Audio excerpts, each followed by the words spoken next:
We are indeed with Gulrukhbegim Tokhirjonova after an important victory against Tatev Abrahamyan. Begim, welcome back to the show. How are you feeling? What are your initial feelings after this game?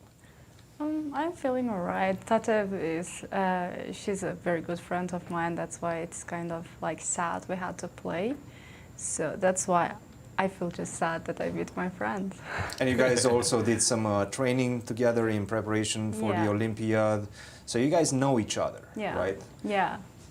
And then we probably both expected that this opening is going to happen. So it wasn't such a big surprise for her or for me. We just got a playable position, and I don't know, at some point she just made not the best moves. Let's go through the game. So e4, e6, Tatev does play the French for the most part. c6, knight to c6, and bishop to d7. Bishop to e2, knight to e7, knight to a3. Explain to us this position at this point. Actually, I forgot to check knight e7 immediately. I was, before the game, for some reason, I checked lines after c takes d. Only c takes d, and after that, like different moves. Yeah, knight e7. But still, I have an idea, knight a2, knight c2, because knight on c2 is protecting d4 pawn. My center is stronger, and I can try to like attack on the king side after. And it seems like this is the type of position that both of you were willing to accept, g3. I think she needs to put the knight on f5, not g6. But there is a line with knight g6 as well, but I didn't remember. Like, I think knight f5 is better. And knight to c2? Yeah, it's just a line, right? Knight g6 also a line, but I have a feeling that it's just worse for black after g3 h4. Perhaps specifically because what you did with g3 h4 tried to create some problems for the knight on g6. Probably h4 would be better. Like after I played knight c2, I was like, I had to just push h4 immediately. To be a bit faster. That would create more problems for her. That makes sense. But you played knight c2, and still, it does seem like you have some time to prepare your expansion, right? I mean, this is the only line that can happen, right here. h5, knight to h8, and here you play this move, bishop to f4. Yeah.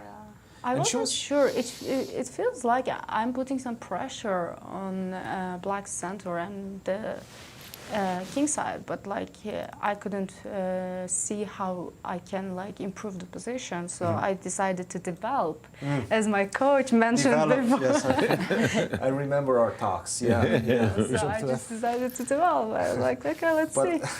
Speaking of development, how about you finish with a castle? No, I didn't want a castle. I wanted to play king f1 and king g2, but. Yeah, I thought rook on h1 is better than on f1. Anyways, don't develop too much. Yeah, it would be too much. Okay, so you played bishop d3. Maybe queen b6 would be interesting move for her. I didn't see that, and while she was thinking, I realized after queen b6, I still have to castle. If I don't do it, her idea is to take on e5. So, for example, if you go here... Yeah, if I do that, like, I'm still protecting against that. I was going to play queen e2 anyways, but, like, if I try to do something on this side, like, don't castle... Yeah, and, no, b3 maybe, like... b3, okay. Yeah, the idea is that e5 is hanging. You just take on e5, and then suddenly it's just checkmate on f2. There is this idea, yes. Yeah. Take, and now checkmate on f2. Yeah. Okay, very interesting idea. I thought maybe she can get something after queen b6, but I'm not sure. But she decided to go rook to c8. Yeah, which is a good move. And at this point, you started spending a little bit of time, and you came up with this idea of knight to h4. Okay, I was so surprised. I was like, okay, it felt like I had something, but like, and I just started to realize I missed everything that I had, and I was like, I can exchange and play equal position, or I can try something, because she didn't have much time. So yeah, 27 minutes at this point for her, and 1 hour and 4 minutes for yourself. I didn't see what she can play here. It seems like knight to e4 would have been the right move. I don't think you can take. If you take after queen to a5 or queen to b6. I wouldn't take on e4, I guess.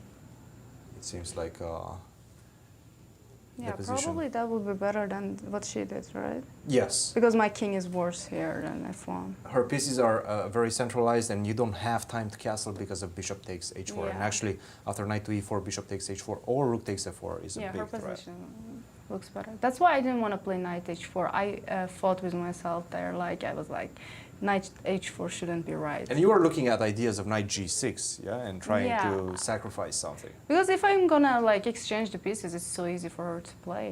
So I thought maybe I really do have something. So I just played knight h4, but I didn't realize after knight e4 I was just like. Got forced. it, got it. And after that, this was the critical moment right here after she allowed you to get the rook on d4, very nicely placed. Yasser was very happy to see that nice blockading rook on d4. Begim, congratulations, an important victory for you. We'll see you in the rest of your games. Our congratulations indeed, Begim, as we see that in the ladies'